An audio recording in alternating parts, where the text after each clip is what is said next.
Welcome to epitome IAS. So మనం constituent assembly ఈ టాపిక్ని డిస్కస్ చేస్తున్నాం. సో ఇందులో మనకు మరికొన్ని అంశాలు ఉన్నాయి, వాటిని చూద్దాము. సో ఫస్ట్ ఆఫ్ ఆల్ మనకు మిస్లేనియస్ అన్నమాట, బట్ చాలా ఇంపార్టెంట్ టాపిక్ మనకిది. ఇది ఫ్యాక్ట్స్ ఎక్కువగా ఉంటాయి. ఈ ఫ్యాక్ట్స్ అండ్ ఫిగర్స్ మనకి ఈ మధ్య కాలంలో కింది వాన్లో సరైనది ఏది అని చెప్పి డంప్ చేస్తున్నారు. ఈ నేపథ్యంలో ప్రతి ఒక్కటి కూడా మనం గుర్తుపెట్టుకోవాలి.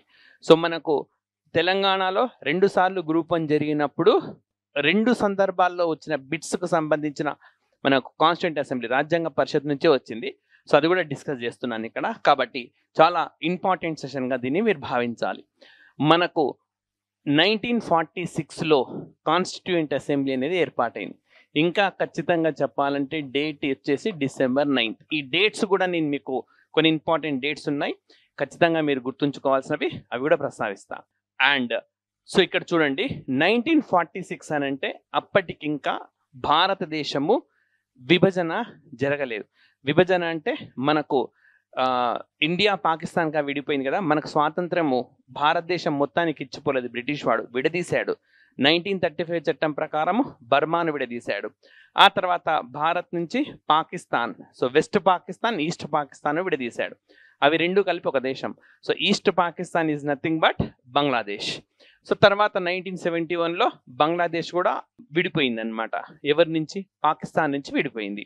సో సిమ్లా ఒప్పందం ప్రకారం విడిపోయింది. సో మొన్న జూలై 2కు ఈ సిమ్లా ఒప్పందం కుదిరి 52 సంవత్సరాలు పూర్తయింది. 1972 జూలై 2 నాడు కుదిరింది ఆ ఒప్పందం. అంటే 52 సంవత్సరాలు పూర్తయింది. ఇలాంటి ల్యాండ్ మార్క్స్ వచ్చినప్పుడు కంపల్సరీగా ఆస్పిరెంట్స్ గుర్తుపెట్టుకోవాలి. సో ఇప్పుడు మరి 1946 అంటే కలిసున్న భారతదేశం. కలిసున్న భారతదేశంలో ఎంతమంది సభ్యులు అంటే 389 మంది. అంటే రాజ్యాంగ పరిషత్తుకు ఎన్నికైన వాళ్ళు ఎంతమంది అని అంటే ఇనీషియల్గా ఇట్ వాస్ 389. ఇందులో 296 బ్రిటిష్ ఇండియా నుంచి. బ్రిటిష్ ఇండియా అంటే ఏంటి? ఎక్కడైతే బ్రిటిష్ పాలన ఉన్నదో అది ఆ ప్రాంతం నుంచి ఎన్నికైన వాళ్ళు. ఫర్ ఎగ్జాంపుల్ మద్రాస్లో కూడా ఇప్పుడున్న నవ్యాంధ్రప్రదేశ్ భాగమే, అంటే ఆంధ్ర ప్రాంతం అప్పుడు అందులో భాగంగా ఉంది. అండ్ అదేవిధంగా 93 ఫ్రమ్ ప్రిన్సిలీ స్టేట్స్, అంటే సంస్థానాలు. సో మనకు హైదరాబాద్ నిజాం అనేది ఒక సంస్థానం. సో ఏవైతే సంస్థానాలు ఉన్నాయో ఆ సంస్థానాల నుంచి 93 మంది ఎంపికయ్యారు. అయితే భారతదేశము విడిపోయింది అనమాట. ఇంకా అదంతా చరిత్రలో వస్తుంది మీకు, విడిపోయింది. మరి ఇప్పుడు మనం చూస్తే గాన ఇది ఇండియా, రైట్? సో ఈ పార్ట్లో మనకు బంగ్లాదేశ్ ఉంటుంది, ఈ పార్ట్లో పాకిస్తాన్. సో ఈ మొత్తం ప్రాంతానికి 389 మంది రాజ్యాంగ పరిషత్తులో. మరి ఎప్పుడైతే ఈ పార్ట్ మన నుంచి విడిపోయిందో అప్పుడు ఆ ప్రాంతాల నుంచి ఎన్నికైన వాళ్ళు పాకిస్తాన్ రాజ్యాంగ పరిషత్తులో భాగమవుతారు. కేవలం ఇప్పుడున్న భారతదేశంలో వాళ్ళు కనుక తీసుకుంటే మనం 299 మంది మాత్రమే. మరి ఇందులో 229 మంది బ్రిటిష్ ఇండియా, అంటే బ్రిటిష్ ప్రత్యక్షంగా పరిపాలించిన ప్రాంతం అయితే, 70 మంది మనకు సంస్థానాల నుంచి వాళ్ళు నామినేట్ అయ్యారనమాట. సో అడుగుతారు, ఇట్లాంటి ఫ్యాక్ట్స్ ఫిగర్స్ ఏం చేస్తారంటే డంప్ చేస్తారు మనకు. కింది వాన్లో సరైనది. ప్రారంభంలో రాజ్యాంగ పరిషత్తులో సభ్యుల సంఖ్య 389, భారతదేశం విభజన తర్వాత 299, సంస్థానాలలో ఎప్పుడు 296 మంది ఉండినారు. అట్లా రకరకాల స్టేట్మెంట్స్ ఇస్తారు, పక్కాగా గుర్తుంచుకోవాలి. First 389, right? అందులో 296 సంస్థానాల నుంచి. మిగతా నెంబర్ గుర్తుపెట్టుకోకపోయినా అక్కడ మైనస్ చేయొచ్చు మనం. లిమిటెడ్గా ఉండే డేటా గుర్తుపెట్టుకొని దాని నుంచి మనం రాబట్టగలిగేది ఏమైనా ఉంటే ఆ కంఫర్ట్ కూడా ఆస్పిరెంట్స్కి ఉంటుంది. విడిపోయిన తర్వాత 299, ఇందులో 229 మనకు బ్రిటిష్ ఇండియా నుంచి ఎన్నికైన వాళ్ళు ఉన్నారు. మరి మనం 299 మంది అంటున్నాం, ఎట్లా? ఇవి అలకేట్ చేశారు. సో ఇప్పుడు చూడండి, భారతదేశంలో లోక్సభ స్థానాలు ఉన్నాయి. లోక్సభ స్థానాలు మొన్న మనకు తెలంగాణ గ్రూప్ 1 ఎగ్జామినేషన్లో కూడా ఈ క్వశ్చన్ వచ్చిన్నది, మీకు నేను చెప్పగానే అర్థమవుతుంది. లోక్సభ నియోజకవర్గాలు ఏ ప్రాతిపదికన అని చెప్పి, కింది వాన్లో సరైనది ఏది అని చెప్పి ఒక స్టేట్మెంట్ ఇచ్చాడు. మనకి కింది వాన్లో సరైనది ఏది అని ఈ మధ్య ఎక్కువగా ఇస్తూ ఉన్నాడు. దీనివల్ల చాలా క్లిష్టంగా ఉందంటున్నారు, కానీ నిజానికి ఇది ఒక రకంగా ఈజీగా చెప్పుకోవచ్చు. మీరు 1-2 సార్లు ప్రతి కాన్సెప్ట్ని చదవడం ద్వారా లైక్ ఒక క్లాస్ విని 2-3 టైమ్స్ చదివితే మీకు గుర్తుంటాయి. 1-2 స్టేట్మెంట్లు కరెక్ట్ అయినా ఎలిమినేషన్ పద్ధతిలో ఆన్సర్ చేయొచ్చు. అదే స్ట్రైట్ పద్ధతిలో సింగిల్ లైన్ క్వశ్చన్ ఉంటే సో మనము ఎలిమినేషన్ చేయలేం. అంటే ఒక్కొక్కసారి ఎలిమినేషన్ చేసే అవకాశం అయితే ఉంటుంది, కానీ ఇక్కడ ఉన్నంత స్కోప్ ఉండదు స్టేట్మెంట్ల రూపంలో. కాబట్టి ఇది ఒక అడ్వాంటేజ్గా మలుచుకొని ఇది ప్రాక్టీస్ ఎక్కువగా చేయండి. మనం ఎపిటోమ్ ఐఏఎస్లో ఇట్లాంటి క్వశ్చన్స్ డిస్కస్ చేద్దాము. కింది వాన్లో సరైనవేవి అని మ్యాచ్లో వచ్చే క్వశ్చన్స్ అన్నీ కూడా ఓకే రానున్న రోజుల్లో నేను డిస్కస్ చేస్తాను. సో మా రిక్వెస్ట్ ఏంటంటే మీరు దయచేసి వీడియోను లైక్ చేయండి, షేర్ చేయండి, సబ్స్క్రైబ్ చేసుకునే వాళ్ళంటే సబ్స్క్రైబ్ చేసుకోండి. రైట్. సో మరి ఓకే, ఏ ప్రాతిపదికన సీట్లు ఇచ్చినారు అని అంటే పాపులేషన్. ఈ రోజు కూడా భారతదేశంలో లోక్సభ నియోజకవర్గాలు ఏ ప్రాతిపదికన ఉంది అని అంటే జనాభా ప్రాతిపదికన ఉన్నది. రైట్. మరి ఏ సంవత్సరం జనాభా మనకు 1951లో జనగణన జరిగింది, 61లో జరిగింది, 71లో, 81లో, 91లో, 2001లో, 2011లో, 2021లో జరగలేదు. కారణం ఏంటంటే కరోనా. సో ఖచ్చితంగా ఇప్పుడు ప్రభుత్వం జనగణన చేయక తప్పదు. నియోజకవర్గాల పునర్విభజన కూడా చేస్తారు. 2026 తర్వాత భారతదేశంలో పార్లమెంట్ స్థానాలు పెరగబోతున్నాయి. ఈ నేపథ్యంలో ఖచ్చితంగా జనగణన అనేది ఉంటుంది. రైట్.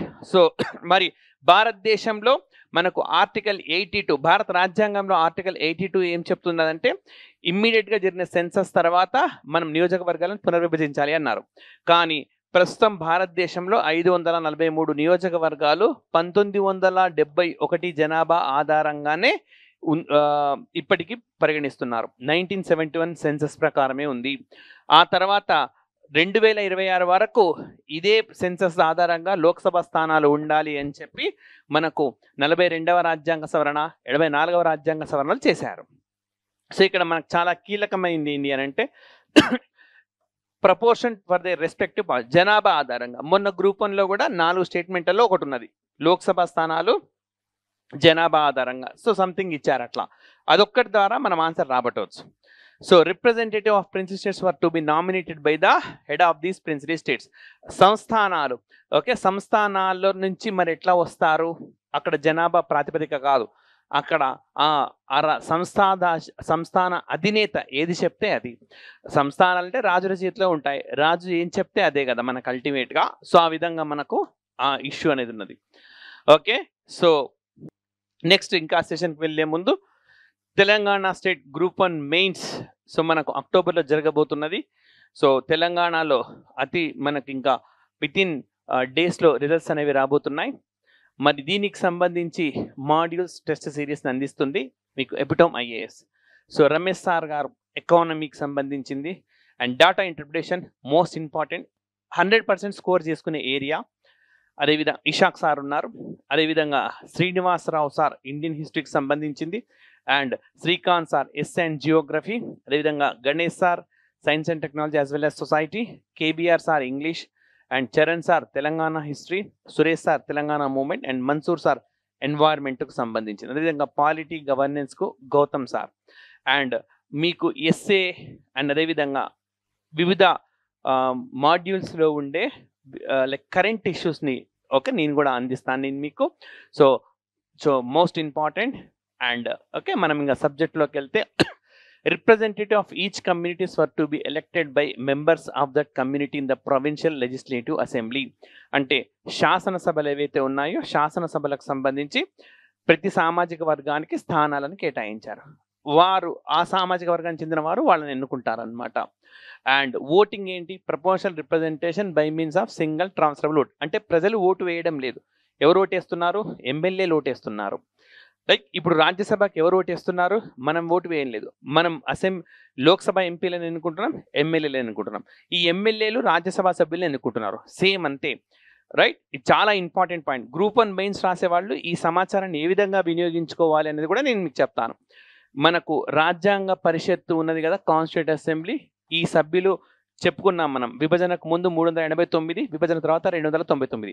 వీళ్ళందరూ ఏ విధంగా ఎన్నికయ్యారంటే రాష్ట్రాలలో ఉండే ఎమ్మెల్యేలు, రాష్ట్రాలలో ఉండే ఎమ్మెల్యేలను ప్రజలు ఎన్నుకుంటే వీళ్ళు ఎన్నుకున్నారు. అంటే పరోక్ష పద్ధతిన, అది కూడా ఎట్లా, సింగిల్ ట్రాన్స్ఫరబుల్ ఓట్, ఏక ఓటు బదిలీ పద్ధతి. ఓకే, ప్రాతినిధ్య ఏక ఓటు బదిలీ పద్ధతిలో ఎన్నుకున్నారు. ఇప్పుడు కూడా మనం ఈ పద్ధతిని రాష్ట్రపతి ఎన్నికల్లో, రాజ్యసభ ఎన్నికల్లో వాడుతూ ఉన్నాం. సో ఇక్కడ చూడండి, రేపొద్దున మనకు రాజ్యాంగ పరిషత్తుని విమర్శనాత్మకంగా పరిశీలించండి అన్నప్పుడు మనం ఈ అంశాన్ని కోట్ చేస్తాం, రైట్? సో మీరు 1885 తర్వాత కాంగ్రెస్ పార్టీ 1885 తర్వాత కాంగ్రెస్ పార్టీ ఐఎన్సి సమావేశాలు, అదేవిధంగా చాలా సందర్భాల్లో రాజ్యాంగం గురించి, రాజ్యాంగ పరిషత్ గురించి మాట్లాడారు. సో మీరు పాలిటిక్ ప్రిపేర్ ఆస్పిరెంట్స్ ఆ పాయింట్స్ని టేకప్ చేయాలి. నిజానికి పండిట్ జవహర్లాల్ నెహ్రూ గారు భారతదేశానికి స్వాతంత్రం వచ్చిన తర్వాత తొలి ప్రధానమంత్రి అయిన పండిట్ జవహర్లాల్ నెహ్రూ వారు ఒక ప్రతిపాదన చేశారు. ఏంటంటే రాజ్యాంగాన్ని భారతీయులు రచించుకోవాలి, దీనికి ఒక రాజ్యాంగ పరిషత్తు ఉండాలి, ఈ రాజ్యాంగ పరిషత్తు ప్రజలే ఎన్నుకోవాలి, అంటే ప్రత్యక్షంగా ఎన్నుకోవాలని చెప్పినారు. కానీ ఇక్కడ పరోక్షంగా ఎన్నికైంది. సో పరోక్షంగా ఎన్నికైంది, ఇది ఒక లోపం అన్నమాట. రాజ్యాంగ పరిషత్తు విమర్శనాత్మకంగా పరిశీలించండి అని చెప్పి పాలిటీలో మనకి ఇంపార్టెంట్ క్వశ్చన్. అక్కడ ఏమేమి రాయాలి, ఎలాంటి పాయింట్స్ రాయాలి కూడా మనం తర్వాత సెషన్స్లో డిస్కస్ చేద్దాం. సో మనకి ఎపిటోమ్లో ఉండే సెషన్స్ అన్ని objective type examinations as well as descriptive ఎగ్జామినేషన్స్కు సూట్ అయ్యేలా అందిస్తూ ఉన్నాము, రైట్? సో మరి ఆ పద్ధతిలో ఎన్నుకున్నారు. అల్టిమేట్గా చూస్తే మనకు రాజ్యాంగ పరిషత్తు కొంత ఎన్నిక పద్ధతిలో వచ్చిన వాళ్ళు, కొంతమంది నామినేట్ అయినారు. నెక్స్ట్ పరోక్ష పద్ధతిలో ఎమ్మెల్యేలు అనే వాళ్ళు ఎన్నుకున్నారు. అండ్ లిమిటెడ్ ఫ్రాంచైజ్ అంటే మనకు ఓటు హక్కు పరిమితంగా ఉంది, అందరికీ ఓటు హక్కు లేదు. ఇప్పుడు భారతదేశంలో ఓటు హక్కు ఎవరికి ఉంది అని అంటే 18 సంవత్సరాలు నిండిన ప్రతి ఒక్కరికి ఉన్నది. వారు ఏ మతానికి చెందిన వారైనా సరే, ఏ కులానికి చెందిన వారైనా సరే, ఏ లింగానికి చెందిన వారైనా సరే, ఇవేమీ చూడరు. 18 ఇయర్స్ వచ్చిందా మీకు ఓటు ఉంటుంది. మూల రాజ్యాంగంలో 21 ఇయర్స్ ఉండింది. 61వ రాజ్యాంగ సవరణ చట్టం ద్వారా 18 సంవత్సరాలకు తీసుకొని వచ్చినారు. సో ఈ విధంగా మనకు రాజ్యాంగ పరిషత్ అనేది ఉన్నది. So indirect mode election, it include representative from all section, అన్ని సామాజిక వర్గాల నుంచి ఇందులో ప్రాతినిధ్యం వచ్చింది. సో మరి ఈ క్వశ్చన్ మనకు ఏ విధంగా అడుగుతారు, ఎక్కడ MCQsలో చూడండి. భారతదేశంలో రాజ్యాంగ పరిషత్తు పరోక్షంగా ఎన్నికైన వాళ్ళు ఉన్నారు, నామినేట్ అయిన వాళ్ళు ఉన్నారు, ప్రత్యక్షంగా ఎన్నికైన వాళ్ళు ఉన్నారు. కేవలం A and B కరెక్ట్, కేవలం B and C కరెక్ట్ అట్లా ఇస్తాడు. ఎగ్జాక్ట్ ఆన్సర్ ఏంది, పరోక్షంగా ఎన్నికైన వాళ్ళు, నామినేట్ అయిన వాళ్ళు ఉన్నారు, ప్రత్యక్ష ఎన్నిక జరగలేదు, రైట్? ఆ పాయింట్ మీరు గుర్తుపెట్టుకోవాలి. సో ఈ విధంగా కంటెక్స్చువల్గా ఉన్నది. సో అయితే మనం రాజ్యాంగ రచనలో అత్యంత కీలక పాత్ర పోషించిన డాక్టర్ బిఆర్ అంబేద్కర్, సో ఆయన కూడా మనకు డ్రాఫ్టింగ్ కమిటీకి చైర్మన్గా 1947 ఆగస్ట్ 29న వారు డ్రాఫ్టింగ్ కమిటీకి చైర్మన్గా బాధ్యతలు స్వీకరించారు. మరి చూడండి, సో స్టార్టింగ్లో అంబేద్కర్ బెంగాల్ నుంచి ఎన్నికయ్యారు. వారు బెంగాల్ అని అంటే మనకి ఇప్పుడు బంగ్లాదేశ్లోని భాగం అన్నమాట, అక్కడి నుంచి ఎన్నికయ్యారు. సో మరి Jogendranath Mandal was nominated by Jessore and Khulna. Jogendranath Mandal అనే అతను ఈ ప్రాంతం నుంచి వారిని నామినేట్ చేశారు. సో అంబేద్కర్ మరి ఈ దళిత సామాజిక వర్గాన్ని రిప్రజెంట్ చేస్తారు, గొప్ప మేధావి అన్న ఉద్దేశంతో వారిని నామినేట్ చేశారు. అయితే ఎక్కడి నుంచి అయితే డాక్టర్ బిఆర్ అంబేద్కర్ గారు రాజ్యాంగ పరిషత్లోకి వచ్చారో ఆ పార్ట్ పాకిస్తాన్కి వెళ్ళిపోయింది. ఆ తర్వాత మళ్ళీ మహారాష్ట్ర ముంబై నుంచి మరొకసారి రాజ్యాంగ పరిషత్కు డాక్టర్ అంబేద్కర్ గారు ఎన్నికయ్యారు. సో మనకేమని అడుగుతారు, దేశ విభజన మూలంగా రాజ్యాంగ పరిషత్తులో తన స్థానాన్ని కోల్పోయిన కీలకమైన వ్యక్తి ఎవరు అనంటే doctor BR Ambedkar, right? So ఇంకా కొంతమంది కూడా కోల్పోయారు, బట్ మనకు అంత ఇంపార్టెంట్ ఏం కాదు. అంబేద్కర్ గారు అంటే చాలా ఇంపార్టెంట్ మనకు. సో రైట్, ఇంతకుముందు మీకు చెప్పినాను. అండ్ నెంబర్ ఆఫ్ టెస్ట్లు అసలు ఎన్ని ఉంటాయి మీకు గుర్తుపెట్టుకోండి.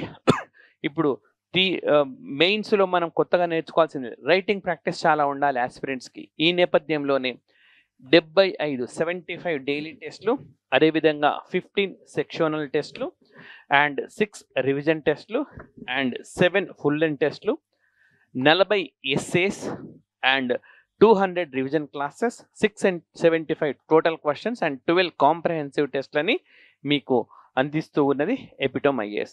సో ఈ ఎగ్జామినేషన్స్ రాయటం వల్ల ఖచ్చితంగా మీరు మెయిన్స్ ఎగ్జామినేషన్లో ఇందులోంచి వచ్చిన క్వశ్చన్స్ని సమాధానం రాయాల్సి ఉంటుంది. సో ఆల్రెడీ రాసున్నారు, ఇక్కడ ఎక్స్పర్ట్స్ కరెక్షన్ చేసి మీకు ఫీడ్బ్యాక్ ఇస్తారు, ఏ మార్పులు చేర్పులు చేయాలని చెప్తారు. అంటే మీరు రెడీ అయినట్టే. సో ఎగ్జామినేషన్స్ అటెంప్ట్ చేయాలి. మీరు ప్రిన్స్ క్వాలిఫై అయ్యారు అని అంటే మీనింగ్ ఇంకా మీరు చదవాల్సింది ఏం లేదు, రైట్? ప్రాక్టీస్ చేయడం ఒక్కటే. సో చదవాల్సింది ఉంటే మీరు ప్రిన్స్ క్లియరే చేయలేరు. సో కాబట్టి ఈ అవకాశాన్ని వినియోగించుకోండి. అండ్ రైట్, ఈ ఈ ఎగ్జామ్స్ రాయడం వల్ల 100% మీకు మీ స్కోర్ అయితే ఖచ్చితంగా మెరుగవుతుంది. మరి ఇందులో ఏమేమి ఉంటాయంటే general essay, history and culture of India, constitution and governance, Indian and Telangana society, economy of India, economy of Telangana, science and technology, data interpretation, history and culture of Telangana, Telangana movement, development and environmental problems, ఇవన్నీ కూడా discuss చేస్తారు. So కాబట్టి అవకాశాన్ని aspirants వినియోగించుకోండి. మరి మనకు తెలంగాణలో 3 సార్లు group 1 జరిగింది. ఇప్పుడు 3సారి జరిగిన దానికే రిజల్ట్స్ రాబోతున్నాయి. 2 సార్లు, మొదటిసారి రిజల్ట్స్ వచ్చినాయి, రెండోసారి పరీక్షనే రద్దు అయిపోయింది, రైట్? సో అంటే రిజల్ట్స్ రాకముందే హైకోర్టు సూచన మీద రద్దు చేశారు. మరి 2 సార్లలో మహిళా సభ్యులు ఎవరు అని అడిగారు. కాబట్టి మీరు ఈ మహిళా సభ్యుల్ని ఖచ్చితంగా గుర్తుపెట్టుకోవాలి, రైట్? అమ్ము స్వామినాథన్ ఫీమేల్ మెంబర్స్ అనమాట, మొత్తం 15. సో కొంతమంది ప్రత్యేకతలు ఉన్నాయి, వాళ్ళవి కూడా నేను చెప్తాను. So Dakshayani Velayudhan, next Begum Aizaz Rasul. So Islam మతం నుంచి రాజ్యాంగ పరిస్థితుల్లో సభ్యత్వాన్ని కలిగి ఉన్న ఏకైక మహిళ వారు. సో అట్లాంటి ప్రత్యేకతలను గుర్తుపెట్టుకోవాలి. హన్సా జీవ్రాజ్ మెహతా. సో చాలా ఇంపార్టెంట్. మనకు ఒక 3-4 డేస్ కిందట ఐక్యరాజ్య సమితిలో వీరికి ప్రత్యేకంగా ఐక్యరాజ్య సమితి సాధారణ సభ అధ్యక్షుడు వీరి సేవల్ని కొనియాడారు, వీళ్ళకి అంజలి ఘటించారు. సో ఎందుకు అనంటే మానవ హక్కుల మండలి, ఐక్యరాజ్య సమితికి సంబంధించి మానవ హక్కుల మండలిలో కీలక పాత్ర పోషించారు, ఉపాధ్యక్ష పదవిని అధిరోహించినారు. అంతేకాదు మనకు all men are equal state human rights 1948 December 10న అడాప్ట్ చేసుకున్న సంగతి మీకు తెలిసిందే. అయితే ఆ డిసెంబర్ 10న అడాప్ట్ చేసుకున్న దానిలో మొట్టమొదలు ఆల్ మెన్ ఆర్ ఈక్వల్ అని ఉంటే దాన్ని మార్చి all human beings are equal అని మార్పు చేసింది కూడా హన్సా మెహతా గారే. సో అంత కీలకమైన పాత్ర వారికి ఉన్నది. అదేవిధంగా కమలా చౌదరి, అదేవిధంగా లీలా రాయ్, మాలతి చౌదరి, పూర్ణిమా బెనర్జీ, రాజ్ కుమారి అమృత్ కౌర్ భారతదేశంలో మంత్రి పదవిని చేపట్టిన తొలి మహిళ. She is the first women to become the minister. So మొట్టమొదట నెహ్రూ ప్రధానమంత్రిగా ఏర్పాటు చేసిన క్యాబినెట్లో వైద్య శాఖ చేపట్టారు వారు. అదేవిధంగా రేణుకారే, సరోజిని నాయుడు వీరు జాతీయ ఉద్యమంలో కీలక పాత్ర పోషించినారు. అంతేకాదు ఐఎన్సి సమావేశాలకు నేతృత్వం వహించిన తొలి భారత మహిళ. సో ఇక్కడ మీకు 3 బిట్లు చెప్తాను. బిట్ నెంబర్ 1, ఐఎన్సి సమావేశాలకు నాయకత్వం వహించిన తొలి మహిళ అనిబీసెంట్. ఐఎన్సి ఈమె వేరే ఐర్లాండ్ దేశస్తురాలు, బట్ గుర్తుపెట్టుకోండి. మరి ఐఎన్సి సమావేశాలకు నేతృత్వం వహించిన తొలి భారత మహిళ అంటే సరోజిని నాయుడు. రైట్? సో అదేవిధంగా 3వది మనకు నీల్సేన్ గుప్తా. 1933లో ఐఎన్సి సమావేశానికి నేతృత్వం వహించిన మహిళ ఎవరంటే నీల్సేన్ గుప్తా. అసలు ఐఎన్సి సమావేశాలకు అటెండ్ అయిన తొలి మహిళ ఎవరంటే మనకు కాదంబరి గంగూలీ అని చెప్పి ఉన్నారనమాట. 1890లో, ఎగ్జాక్ట్ ఇయర్ తెలియదు, హిస్టరీలో చెప్తారు అది. సో ఆ విధంగా వారు కూడా ఉన్నారు. అండ్ సరోజిని నాయుడు భారతదేశానికి స్వాతంత్రం వచ్చిన తర్వాత గవర్నర్ పదవి చేపట్టిన తొలి మహిళ. వీరి కుమార్తె పద్మజ నాయుడు భారతదేశంలో సుదీర్ఘకాలం గవర్నర్గా కొనసాగిన మహిళ. ఆ విధంగా గుర్తుపెట్టుకోండి. కానీ ఆమె ఈ రాజ్యాంగ పరిషత్తులో సభ్యత్వాన్ని కలిగి లేరు. నెక్స్ట్ సుచేత కృపలాని. సో చాలా ఇంపార్టెంట్. భారతదేశానికి స్వాతంత్రం వచ్చిన తర్వాత ముఖ్యమంత్రి పదవి చేపట్టిన తొలి మహిళ. మనం మొదటిసారి గ్రూప్ 1 రాసినప్పుడు తెలంగాణలో చెప్తున్నాను, మ్యాచ్ ద ఫాలోయింగ్లో ఉన్నారు వీరు. సో సుచేత కృపలాని అండ్ వీరి హస్బెండ్ జేబీ కృపలాని భారతదేశంలో అవిశ్వాస తీర్మానాన్ని ప్రవేశపెట్టిన తొలి పార్లమెంట్ సభ్యుడతనే. అవిశ్వాస తీర్మానాన్ని లోక్సభలో మాత్రమే ప్రవేశపెడతారు. సో ఆ విధంగా ఆయన నెహ్రూ పైన ప్రవేశపెట్టారు. And Vijayalakshmi Pandit, right? భారతదేశానికి స్వాతంత్రానికి ముందు మంత్రి పదవిని చేపట్టిన మహిళ. అదేవిధంగా యునైటెడ్ నేషన్స్ జనరల్ అసెంబ్లీ అని మనం అనుకుంటాం. ఐక్యరాజ్య సమితి సర్వప్రతినిధి సభకు నేతృత్వం వహించిన ప్రపంచపు తొలి మహిళ. భారతదేశం నుంచి ఏకైక వ్యక్తి ఆమెనే. అదేవిధంగా అన్ని మస్కరీన్. సో వీరు కూడా ఉన్నారు. సో ఆస్పిరెంట్స్ ఎవరైతే గ్రూప్ 2కు ప్రిపేర్ అవుతున్నారో వీళ్ళందరి పేర్లను మీరు గుర్తుపెట్టుకోండి, రైట్. సో కంపల్సరీ అనమాట. ఇది మీరు తెలంగాణ రాష్ట్రానికి సంబంధించిన వారైనా సరే, ఆంధ్రప్రదేశ్ రాష్ట్రానికి సంబంధించిన వారైనా సరే అందరినీ గుర్తుపెట్టుకోవాలి, రైట్. అండ్ నెక్స్ట్ మనం ఇంకా సెషన్ ఉన్నది. అండ్ టీఎస్పిఎస్సి గ్రూప్ 2 ఆగస్ట్లో షెడ్యూల్ అయ్యింది. అది పోస్ట్పోన్ అవుతుందో లేదో మనకు తెలీదు, బట్ ఎగ్జామ్స్ అయితే అటెంప్ట్ చేయాల్సిందే. మరి ఆన్లైన్లో ఆఫ్లైన్ పద్ధతిలో ఎపిటోమ్ ఐఏఎస్ మీకు టెస్ట్ సిరీస్ను అందిస్తూ ఉన్నది. సో జూన్ 14th నాడే స్టార్ట్ అయింది. చాలామంది ఆస్పిరెంట్స్ ఇప్పటికే అవకాశాన్ని వినియోగించుకుంటున్నారు. ఇది కారణం ఏంటంటే ఎగ్జామినేషన్ పేపర్స్ మొత్తం సిలబస్ కవర్ అయ్యేలా డిజైన్ చేశారు. సో ఇందులో 12 ఫుల్ లెంగ్త్ టెస్ట్లు, 12 సెక్షనల్ టెస్ట్లు. మీరు ఆల్రెడీ 1-2 సార్లు చదివి ఉంటారు సిలబస్ని. ఈ ఎగ్జామ్స్ రాయడం ద్వారా మరొకసారి రిపీట్ అయినట్టు అవుతుంది. సో ఆ విధంగా ఉపయోగకరంగా ఉంటుంది కాబట్టి ఓకే, మీరు ఈ అవకాశాన్ని పూర్తిగా సద్వినియోగం చేసుకోండి. ఆన్లైన్ అయితే 1999, ఆఫ్లైన్ అయితే 299. ఆఫ్లైన్ వాళ్ళు ఎపిటోమ్ క్యాంపస్కి వచ్చి రాయవచ్చు, నీట్గా ఉంటుంది. మీకు ఎగ్జామినేషన్ స్పిరిట్ కూడా ఉంటుంది. ఇంకా మీకు వీలైతే ఎగ్జామినేషన్ టైమ్స్లో రండి. సో ఎగ్జామినేషన్ మనకు 10 to 1, 2 to 5 ఏదో ఉంటుంది కదా కమిషన్ టైమింగ్స్. ఆ టైమింగ్స్లో వచ్చి అంటే మీకు ఇప్పటి నుంచి ఆ వాతావరణానికి అలవాటు పడుతూ ఉన్నారనమాట, రైట్. అండ్ నెక్స్ట్ వచ్చేసి ఇంపార్టెంట్ డేట్స్ కానీ చూస్తే మనం కొన్ని ఆల్రెడీ డిస్కస్ చేశాను, బట్ స్టిల్ మనం డిస్కస్ చేద్దాం. మరి 1946 9th December నాడు తొలిసారి సమావేశం జరిగింది. సచ్చిదానంద సిన్హా ఆయన తాత్కాలిక అధ్యక్షుడిగా ఎన్నికయ్యారు. Sachchidananda Sinha, right, 9th December. And 11th December మనకు డాక్టర్ బాబు రాజేంద్ర ప్రసాద్ శాశ్వత అధ్యక్షుడైనారు. అదేవిధంగా ఓకే, హరేంద్ర కుమార్ ముఖర్జీ అండ్ విటి కృష్ణమాచారి వీళ్ళిద్దరు వైస్ ప్రెసిడెంట్స్గా ఎలెక్ట్ అయినారు. December 11th జరిగింది.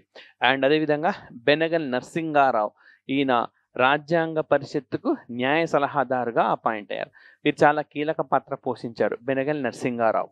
మరి ఈ బెనగల్ నరసింగారావు గారు ఇంటర్నేషనల్ కోర్ట్ ఆఫ్ జస్టిస్, నెదర్లాండ్స్లోని ది హేగ్లో ఉండే ఇంటర్నేషనల్ కోర్ట్ ఆఫ్ జస్టిస్కి ఎన్నికైన తొలి భారతీయుడు కూడా ఈయననే. అదేవిధంగా ఈ బెనగల్ నరసింగారావు వారి సోదరుడు బెనగల్ రామారావు ఆర్బీఐకి సుదీర్ఘకాలం గవర్నర్గా పనిచేసిన చరిత్రను కలిగి ఉన్నారు.